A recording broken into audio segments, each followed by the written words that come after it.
Bagaimana kalau kita berbagi makanan dengan non-muslim? Kalau mereka membalas dengan memberi makanan kembali ke kita, sementara kita tahu bahwa mereka mengkonsumsi yang tidak halal.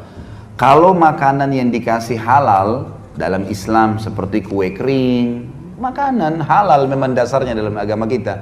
Sayur-sayuran, gitu kan? Halal, buah-buahan, halal dalam Islam, nggak ada masalah.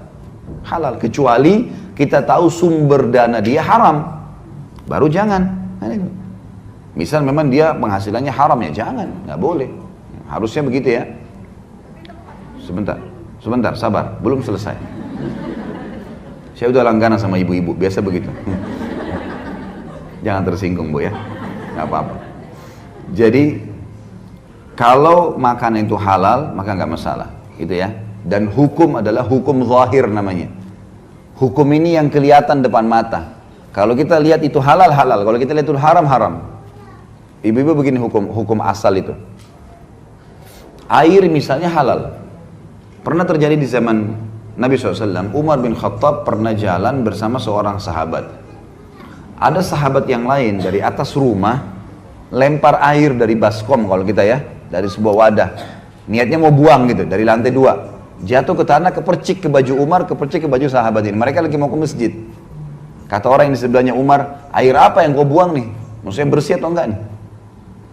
Maka kata Umar, jangan kau tanya, jangan kau jawab, ditunjukin di atas, dan kau jangan bertanya. Maksudnya apa? Hukum asalnya air suci, sampai berubah warna, berubah rasa. Jadi kalau ibu jalan kaki di atas tanah, di atas rumput, nggak pakai sendal, najis kah? Nggak najis. Kecuali jelas kita lihat ada kotoran di situ, udah keinjak, ada bau nggak enak, nah baru najis. Kalau enggak. Jadi harus difahami, namanya hukum asal. Baik, kalau makanan itu dasarnya haram dalam agama, ya, tidak boleh kita konsumsi. Seperti misalnya mereka anjing lah, atau khamr lah, minuman keras, ya ini semua tidak boleh, gitu kan.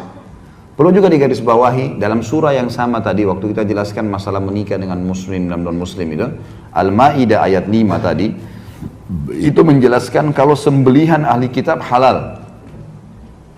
Sembelihan ahli kitab halal. Ya. Sebentar saya minum dulu. Bismillah. Jawab pertanyaan ibu-ibu jadi haus saya. Sembelihan ahli kitab halal. Jadi misal Yahudi atau Nasrani potong ayam, potong sapi, mau baca bismillah atau tidak halal. Pahami ya? Sembelihan ahli kitab. Al-Maidah ayat 5 tadi baca. Khusus ahli kitab. Tapi kalau sembelihan bukan ahli kitab, bukan Yahudi, bukan Nasrani kayak orang Hindu, orang Buddha, nggak boleh dimakan. Sembelihannya. Jadi kalau ibu masuk ke KFC yang punya Nasrani, baca bismillah makan, tidak ada masalah. Hukumnya begitu. Khusus sembelihan. Ya.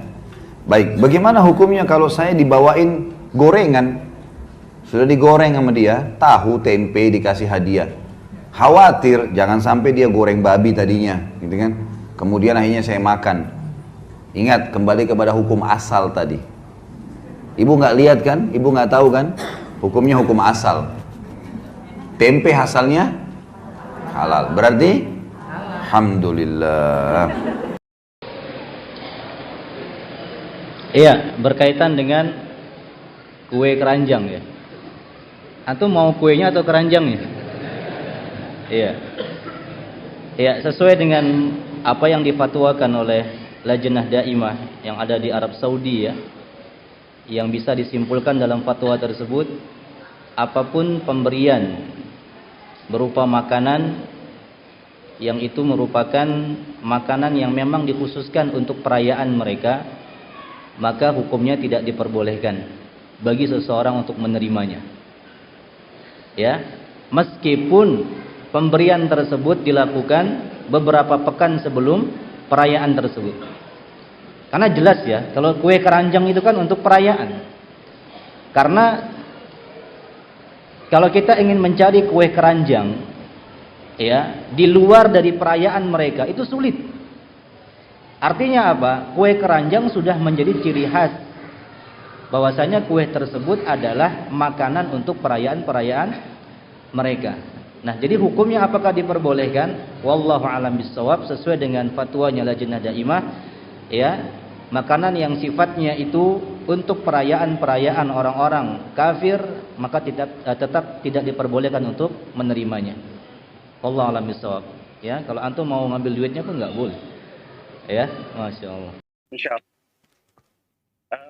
Saya ingin bertanya Ustadz begini, ada saudara kami, saudara kandung, mereka non Muslim dan Nasrani, jadi mereka Natal. Nah, setiap tahunnya mereka selalu kirim makanan gitu, Ustadz. Kirim makanan ke kami, saudara-saudaranya, apa namanya, sebagai apa ya? Mungkin sebagai mereka perayaan Natal mereka gitu. Tapi hanya sekedar bagi-bagi aja gitu, Ustaz.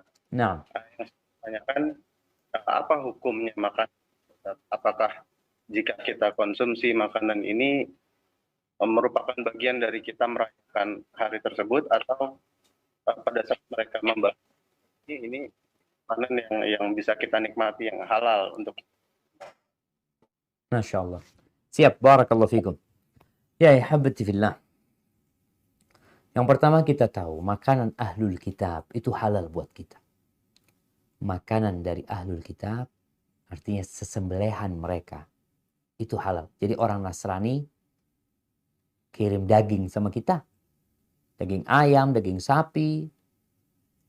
Halal buat kita. Selama kita nggak tahu dia nyembelih, menyebut nama Tuhan-Tuhan yang tidak benar, halal buat kita. Jadi kita mau dikasih sama mereka, kita terima, kita makan. Tapi yang jadi pertanyaan, ini perayaan mereka. Gimana Ustaz? Para ulama menjelaskan. Ini bagaimana dengan sesajen? Ana kasih contoh sesajen. Ada orang yang memberikan sesajen ya. Ritual sesajen kepada Tuhan-Tuhan mereka. Apakah makanannya itu halal? Kalau itu sesembelihan maka tidak halal. Karena disembelih untuk selain Allah Azza wa Jalla. Jadi kalau sesembelihan itu disembelih untuk selain Allah, jelas itu enggak halal. Tapi kalau itu buah, itu makanan, ahlan wa sahlan, itu halal. Jadi ketika mereka kirim makanan ke tempat kita, kita enggak hadir ya. Ingat, kita tidak hadir mengikuti acara mereka. Tapi mereka kirim ke tempat kita, insya Allah enggak ada masalah untuk kita makan. Halal makanan tersebut. Selama tadi tidak ada sesembelihan yang diperuntukkan untuk selain Allah Azza wa Jalla. Kemudian bagaimana kita Ustaz membalas mereka? Kita jangan balas mereka ketika Natalan. Enggak. Kita tetap berbuat baik kepada mereka ketika kita punya rizki, kita berbagi sama mereka. Tidak pas di waktu Natal tadi. Kita tetap menjalin silaturahim dengan mereka karena mereka kerabat ya. Dengan harapan mereka tahu dengan keindahan Islam ini. Jadi kalau bicara makanannya, memang mungkin ada dua pendapat dalam masalah ini. Anda melihat kalau kita tidak ikut acara mereka dan mereka kirimkan, maka makanan itu insya Allah nggak ada masalah untuk dikonsumsi. Ustadz, apa hukumnya menerima makanan dari acara ritual bid'ah seperti maulid dan acara kafir seperti Natalan? Kalau makanan tersebut datang ke tempat kita, maka tidak mengapa kita makan. Yang penting kita tidak berpartisipasi dalam acara Natalan tersebut. Tapi kalau dikirim makanan, dikirim parcel, tidak mengapa ya. Dan ini pendapat Ibn Taimiyah rahimahullah ta'ala. Beliau berdalil dengan Ali bin Abi Thalib ketika acara Nairuz atau acaranya Majusi, beliau dikasih hadiah dan beliau menerima. Beliau menerima. Yang tidak boleh adalah kita ikut serta dalam acara tersebut. Misalnya kita kirim parcel dalam rangka Natalan, ini tidak boleh. Atau kita hadir dalam acara tersebut. Karena ini semua menunjukkan persetujuan. Persetujuan kita kepada acara tersebut, persetujuan kepada kesyirikan, persetujuan akan merayakan hari kemurkaan Allah, yaitu hari di mana meyakini Allah punya anak, hari lahirnya anak Tuhan. Dan ini adalah kesyirikan, ini bertentangan dengan tauhid. Tapi kalau dia kirim makanan, ya, kita tidak datang ke situ, kita tidak minta, kita tidak berharap. Kemudian datang, enggak ada masalah, ya. Allah tidak melarang kita untuk berbuat baik kepada orang yang berbuat baik kepada kita. Beda kasus, paham ya? Sama seperti kita masuk ke dalam mall, ternyata ada diskon karena Natalan, enggak apa-apa kita ambil diskon tersebut. Enggak ada masalah ya. Tapi kalau kita kemudian pakai baju Santa Claus misalnya, itu namanya kita dukung ya. Kalau beli aja enggak ada masalah. Ya. Emang asalnya kita boleh jual beli dengan orang-orang non muslim.